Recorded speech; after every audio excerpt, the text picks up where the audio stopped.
अब जब महाभारत का युद्ध ऑलमोस्ट अनअवॉइडेबल होता है, तब कृष्ण बोलते हैं कि यार लास्ट ट्राई मुझे करने दो, मैं शांति वार्ता लेके दुर्योधन के पास जाऊंगा। सब मना करते हैं। द्रौपदी उनको अपने खुले हुए केश दिखाती है कि केशव देखिए मेरे साथ क्या हुआ था। कृष्ण उसको चुप करा देते हैं कि भाई तेरे खुले हुए केश से कहीं ज्यादा जरूरी है जो हजारों लाखों जान जो जाने वाली वो ज्यादा जरूरी है। तो कृष्ण शांति वार्ता लेके दुर्योधन के पास जाते हैं। एक रामधारी सिंह दिनकर साहब की बहुत सुंदर कविता है, कभी मौका मिले तो पढ़िएगा उसको। मैं उसका छोटा सा पार्ट आपको बता रहा हूँ। कृष्ण जाते हैं, कृष्ण बोलते हैं दो न्याय अगर तो आधा दो, मतलब कायदे से क्या बन रहा है, 50% भाग इनका बन रहा है जो तुमने इंद्रप्रस्थ लूट के रखा है। दो न्याय अगर तो आधा दो, पर इसमें भी यदि बाधा हो तो दे दो केवल 5 ग्राम। मतलब जो ये बोलते हैं ना कि कृष्ण ने महाभारत कराई थी, उनको ये समझना चाहिए कि किस लेवल तक जाके कृष्ण ने नेगोशिएशन किया था। मतलब पूरे इंद्रप्रस्थ के बदले क्या मांग रहे हैं कृष्ण, सिर्फ 5 ग्राम। दे दो केवल 5 ग्राम, रखो अपनी धरती तमाम, हम वहीं खुशी से खाएंगे, परिजन पर असी ना उठाएंगे। है ना, ये कृष्ण ने एश्योरेंस दिया कि 5 ग्राम दे दो, हम तुमको कुछ नहीं करेंगे। दुर्योधन वह भी दे ना सका, आशीष समाज का ले ना सका। अब उसकी बुद्धि देखिए, उल्टे हरि को बांधने चला।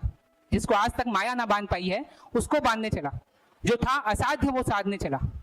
और लास्ट लाइन इसकी बहुत इंपॉर्टेंट है, जब नाश मनुष्य पर छाता है पहले विवेक मर जाता है। मतलब पहले आपकी डिसीजन मेकिंग एबिलिटी जो है वो आपकी खत्म हो जाती है।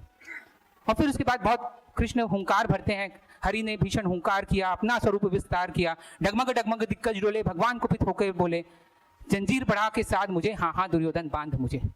ये कृष्ण उसको समझाते हैं कि दुर्योधन जो तू कर रहा है वो अधर्म कर रहा है, ऐसा मत कर। दुर्योधन बोलता है कि भगवान आप धर्म अधर्म मुझे मत सिखाइए। ऐसा नहीं है कि धर्म क्या है अधर्म क्या है मैं नहीं जानता, मैं सब जानता हूँ।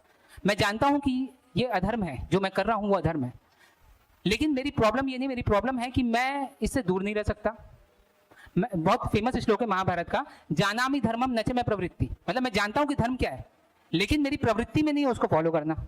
जानामि अधर्मम न च मैं निवृत्ति, मैं जानता हूं कि अधर्म क्या है, लेकिन मेरी प्रवृत्ति में नहीं है कि उसको उससे दूर रहना। और उसके बाद क्या बोलता है दुर्योधन, मेरे हृदय में स्थित कोई देव, मतलब मुझे ऐसा लगता है कि कोई अंदर से मुझे पुश कर रहा है अधर्म करने के लिए। तो इसलिए बोलते हैं ना कि जो आदमी खुद नहीं समझना चाहता उसको भगवान भी नहीं समझा सकते, तो इसलिए कृष्ण भी उसको नहीं समझा सके।